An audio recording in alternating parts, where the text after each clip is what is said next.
guys, it's me. So for today's video, I'm going to be talking about my experience with social anxiety, and this is actually going to be the first video in my new advice series that I'm starting, and I'm going to call it Ask Kristi. So for this video specifically, I thought of this topic myself because it's something that is very personal to me, but in the future, what I would like from you guys is to leave me a comment about anything that you need advice on. Like, tell me your story a little bit. If it's something that you're struggling with or just something that you need guidance on, I would love to dedicate a video and to talk about it, because I think that potentially it's not only something that could end up helping you, but something that could end up helping a lot of other people who maybe are too afraid to talk about their story and ask. I also want to say that I'm not making this video so that people can feel bad for me, like, oh, she has anxiety, that's so sad.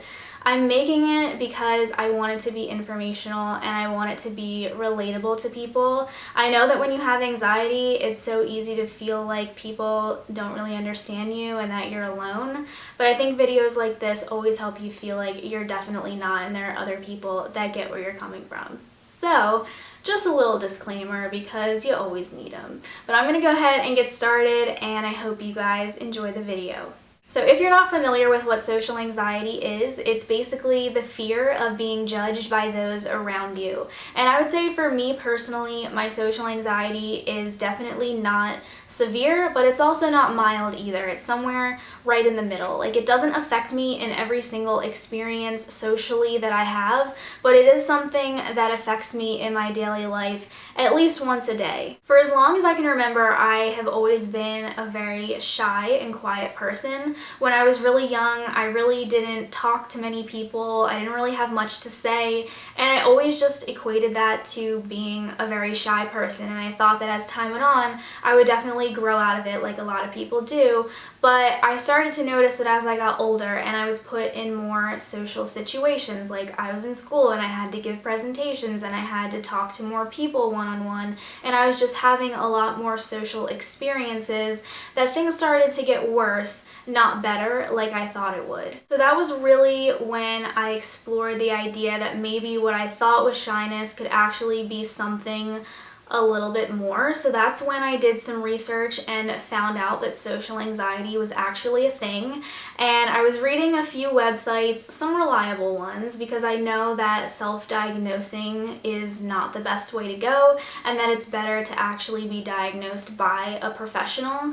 But a lot of the things that I was experiencing in my everyday life that I was confused by made a lot more sense when I was reading these websites and realized that what I was going through was a real thing, and that other people were experiencing the same things as me. Because a lot of times when I would have these experiences where I'd be very nervous in public and I'd have like these really anxious situations that I was in, they seemed really irrational to me. Like, they didn't really make sense, and I didn't know if I was the only person experiencing them or not. But then reading these websites and seeing that other people were having these same things happen to them kind of gave me a little bit of clarity. So now I'm going to start talking about some of the things that are triggers for my social anxiety. These will probably be things that are much different from yours because there's a lot of different things that can trigger it, but these are just what I experience and the things that make me very nervous. One thing that really triggers my social anxiety is checking out in a store. I always worry about what the person behind me in line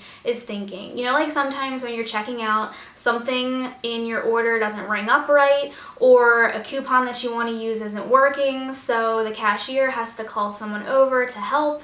And you feel like even if it's only taking 1 minute, it feels like it's taking 10. And you're just looking at the person behind you trying to read their face like, oh my gosh, they probably think that I'm annoying, they're in a rush, and here I am taking too long. And I'm just reading their facial expressions, and even if they don't look annoyed, you can convince yourself that they think that you're the most horrible person in the entire world and that you're preventing them from going to where they need to be. When you have social anxiety, being the center of attention is something that is really scary. So another thing that really triggers my social anxiety is walking into a room filled with people. As soon as you walk through the door, if there is a room filled with people, you know that you're going to be the center of attention, that everybody is going to be staring at you and judging you in some way. Naturally, as humans, we are all really judgmental people. Usually when you see someone, you have something that pops into your mind that you think about them, whether it's positive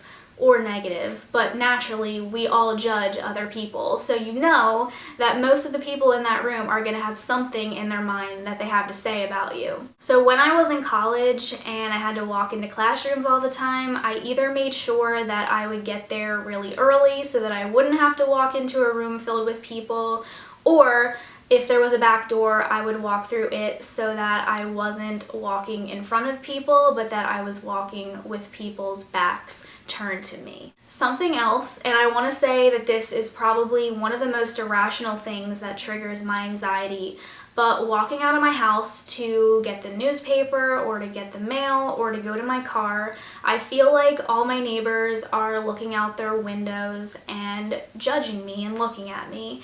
And I know this doesn't make any sense, because what kind of neighbors would just stand at their windows all day and wait for you to come out of your house so they can judge you? It literally makes no sense, but sometimes you just convince yourself of all these irrational things because that's just the way that social anxiety works. It would be very creepy if you were the neighbor that stood at your window all day and waited for people to come out of their house so that you could judge them. I'm sure some people do it, but I would hope that my neighbors are not those kinds of people. I actually read a story about this on one of those websites that I was talking about, where someone said, when I walk out of my house, I feel like my neighbors are staring at me.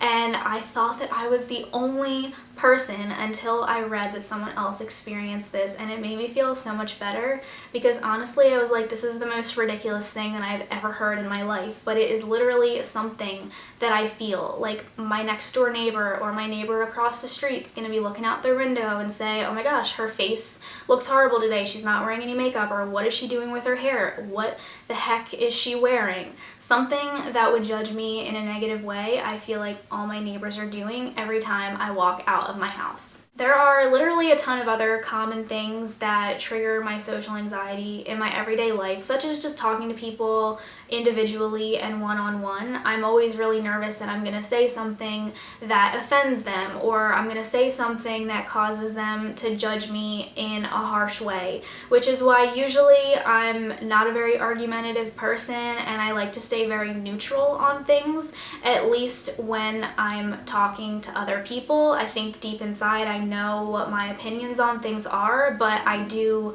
keep them inside and don't really express them too much, because I don't want to make anybody feel bad about feeling a certain way. And sometimes when you debate with other people, it can belittle them, and I don't want to do that. Another thing that comes along with my social anxiety is a lot of worry about things that I have done in the past. Like, when I've had conversations with people, I'd be fine with what I said at the time, and then I'd go home and something would hit me like, oh my gosh, I can't believe I said that. If I could do it again, I would totally have said that a different way.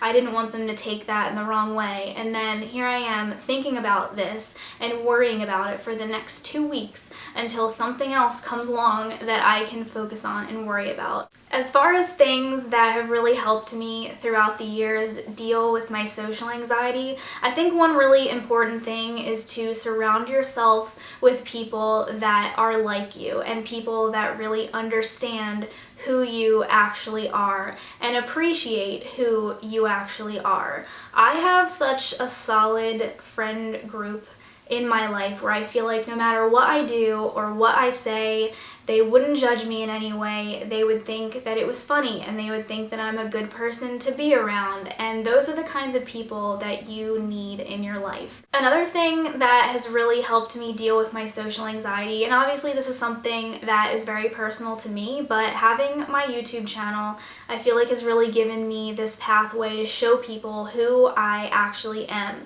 who I am in my videos is a lot different from the person that I am in my everyday life, because I don't feel nervous sitting here making a video. No one's watching me, no one is out there judging me, and I know that, so I feel like I can be anybody that I want to be and no one's gonna care. I mean, the internet is a really judgmental place and sometimes it's really scary, but I don't worry about that in this part of my life. I almost treat this part of my life and my outside life from YouTube as two completely separate different things, because in my regular life, aside from YouTube, I am a very nervous and a very anxious and quiet person, and I've actually had people come up to me who have watched my videos and know me in real life, and they say, you are a completely different person in your videos than you are in your everyday life. I've never seen you talk that much, I've never seen you be that enthusiastic before, and there's just something that YouTube brings out in me that has really helped me deal with my social anxiety and feel like I can be the person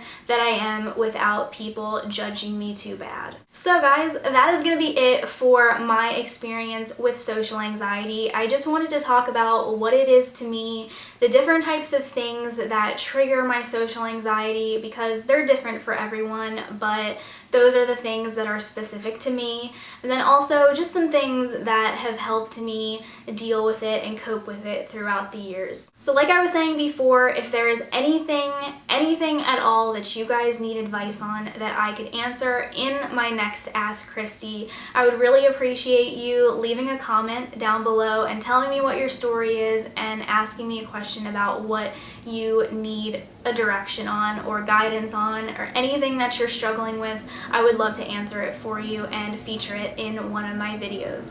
So all my links to my social media will be in the description as always, but I hope you guys have an awesome day and I will see you in my next video.